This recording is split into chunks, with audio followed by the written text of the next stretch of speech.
The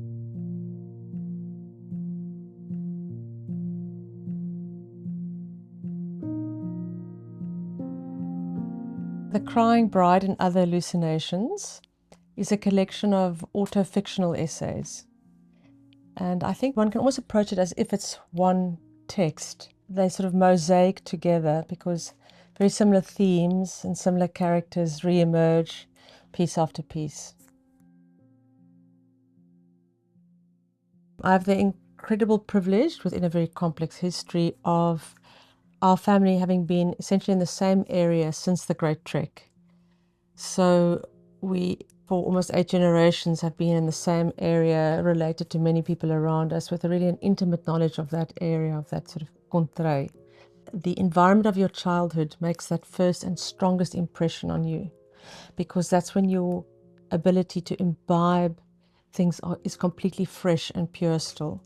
So you will never manage to get rid of your longing for the thunderstorm if you grew up on the high veld, or for, I don't know, what would it be in the Cape? Snoek. So your identity is like almost like a babushka, those Russian layer dolls, so, or an onion ring. So, you know, firstly you're in this particular family, and then this particular kind of cultural context, and you're a free stater. Each area has its specificities, like the type of wind, the type of sand, the oral sounds, the kind of birds that you have there. So I think those are all things that sort of lay down a layer of your sense of identity from that particular place. I live in a biblical valley in the Boerland, full of priests, pigeons, and choirs caroling in glad adoration, where people do not speak Afrikaans, they speak poetry. The name of my place is Bethlehem, house of bread in Aramaic, the language of Jesus, hemmed in by hamlets whose roots reach back to manumission. The freed slaves must surely have known what it is to wrestle through the night with the angel of God. Their descendants revere the beauty that surrounds them, not as a given, but as a recurring miracle of majesty.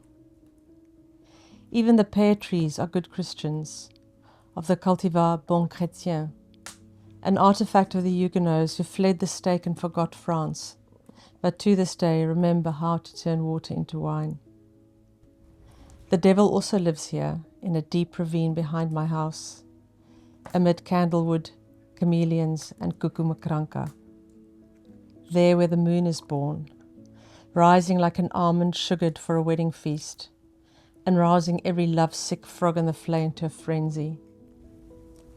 But I come from a farm in the Free State, there where the sunset is born, where flamingos hoisted the late afternoon over the pan on a banner of rose and fire, and winter was a white piano of glass.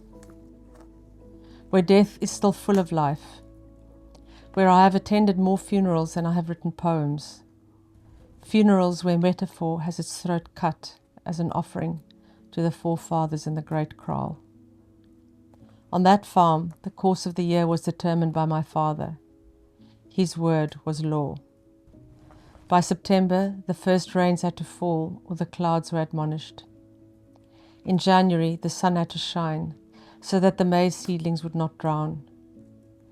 Omnipresence is a heavy workload, and by winter Pa was at his wits' end. His children were all dreamers, his night watchman a drunkard, his amanuensis a diesel thief. Summer was an opera of brooding storms that rolled in over the plains, without a fat soprano dying of tuberculosis in Italian. Lightning killed the cattle with tremendous thunderbolts, like the cannons in Tchaikovsky's 1812 overture, and the dogs died of heart attacks and tick-bite fever, each death worse than the one before, until Boetie threw himself into the last beloved dog's grave, and Pa had to pull him out by his ears. With the order of the day, Pa had it easier. In the summer, the sun had to rise just before 5. At dawn, he carried coffee to Ma in bed, before he trotted up to the workshop in his khakis to kickstart the day. Pa could do anything. He was Farmer of the Year. He could hold Ma's fear. He could have been an engineer. He saved the Sunveld from turning into the Dust Bowl, fighting the wind with a knife. Then he trotted back home for pap with milk and sugar, followed by eggs, bacon and one slice of toast, with farm butter and English marmalade.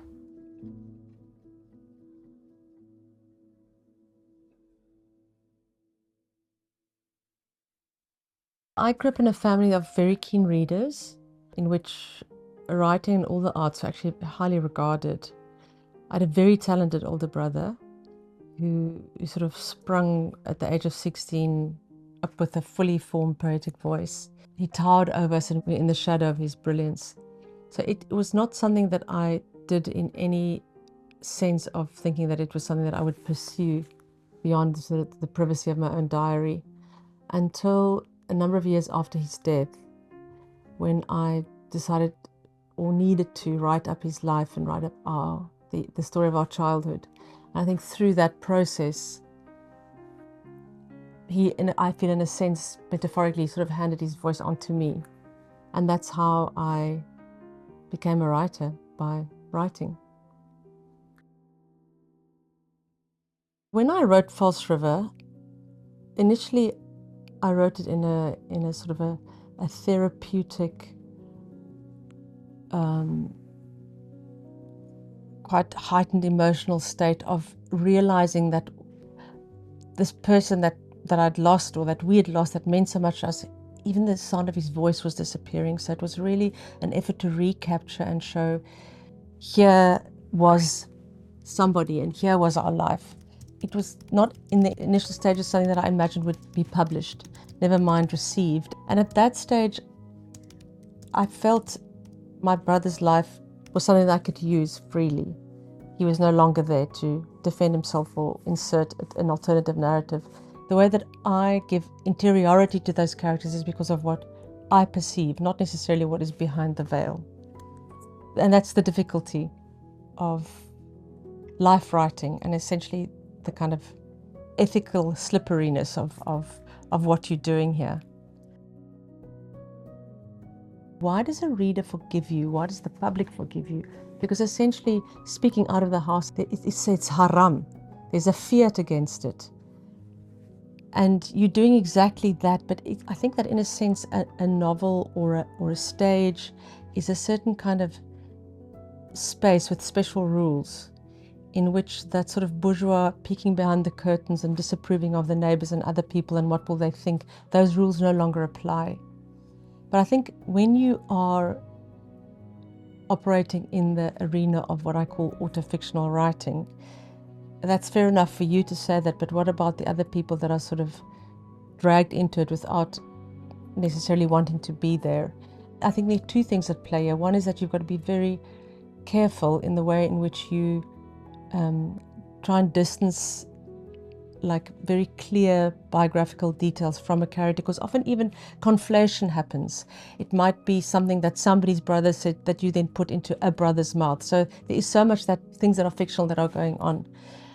And, you know, essentially in terms of my own family, I think often I feel like I really have not really written about them at all, because there's something so much more important and so much more vast that lies beyond writing, that is so close and so intimate that I will not take off my shoes and step on that holy ground.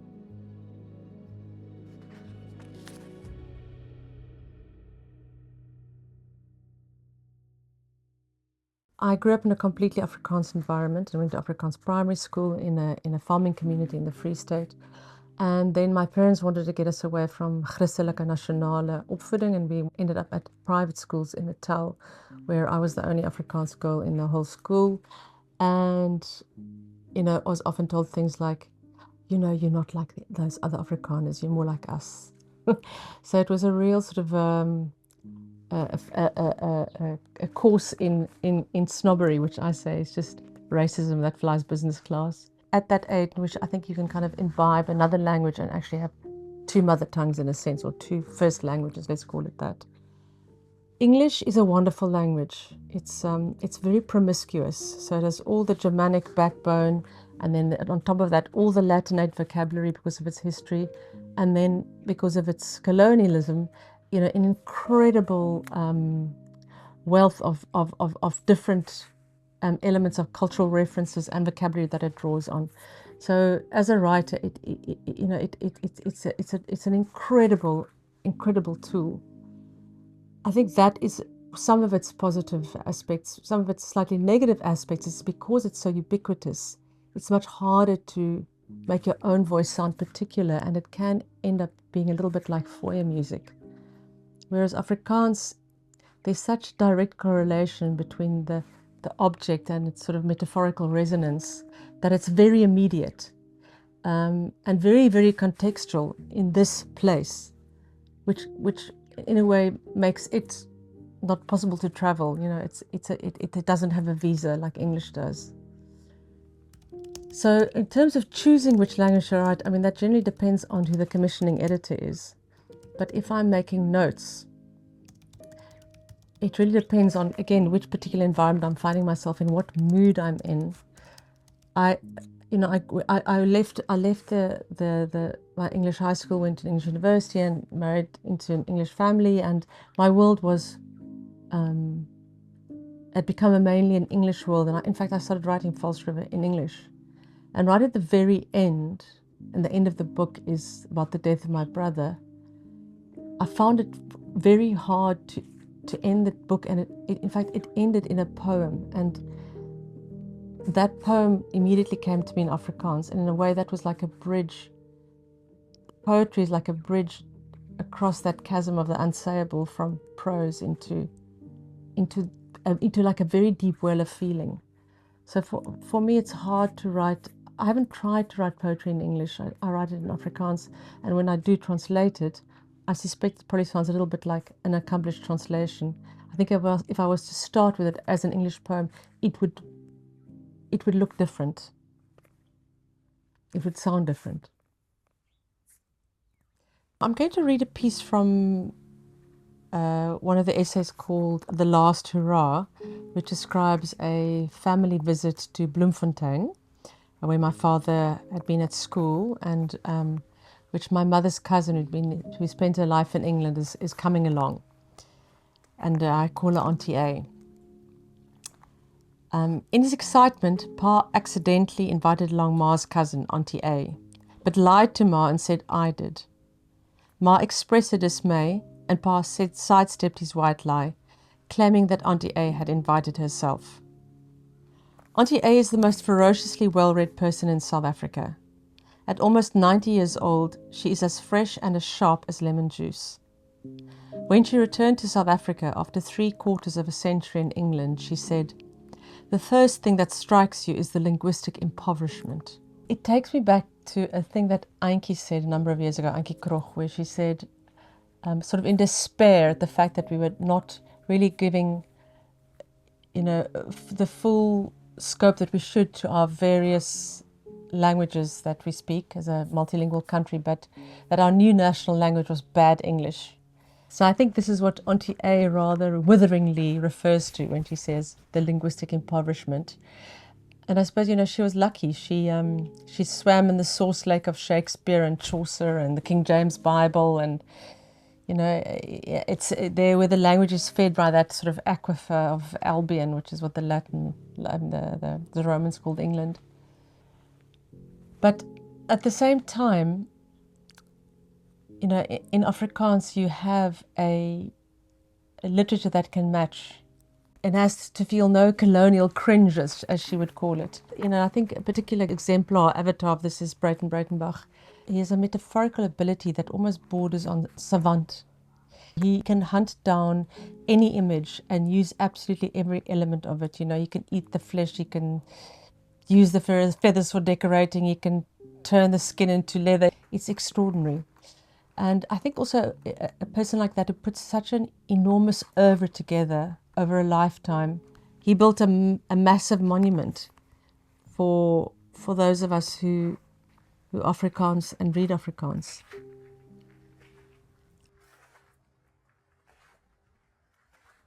I suppose if there's something that I would like to convey, it is feeling.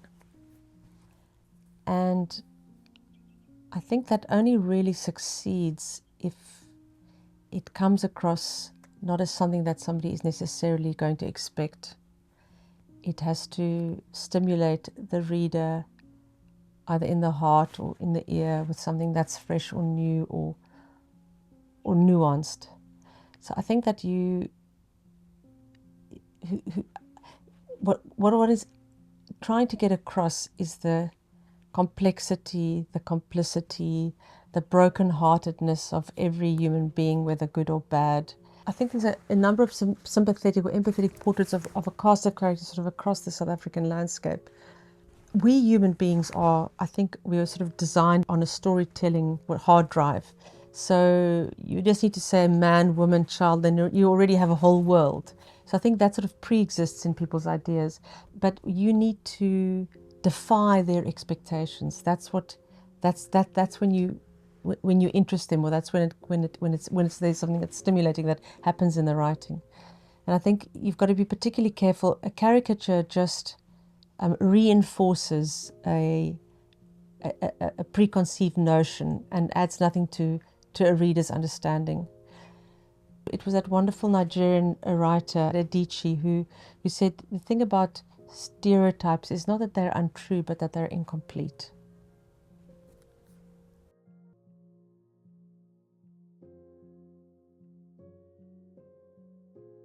Without a reader, a writer doesn't exist. You know, that might just be an inert manuscript in a desk drawer somewhere. But more than that, even if it's a published book, any one book can never constitute an entire world. The reader needs to bring their lens of how they view the world, the sum of their experiences, their interpretation, and in that way it forms a complete universe. I think for me, writing to some degree is an attempt to hold water in my fingers, and it's time, you know, and it flows away. So it's a desire to fasten some pieces of time, to make the impermanent permanent, to just have some imprint of a memory of something. And you know, I've said this before, but to remember something is to call up a memory is a first act of fiction. And I think this is particularly important in the type of material that I use as well, is that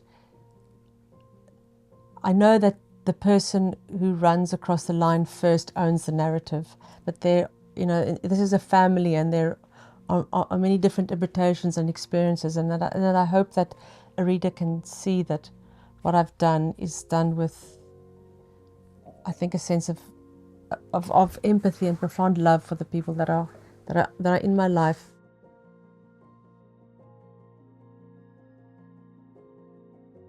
After 54 years of being an enthusiastic atheist, I think I've come to the realization and true understanding of an aphorism that I think you cannot fault, which is that God is love.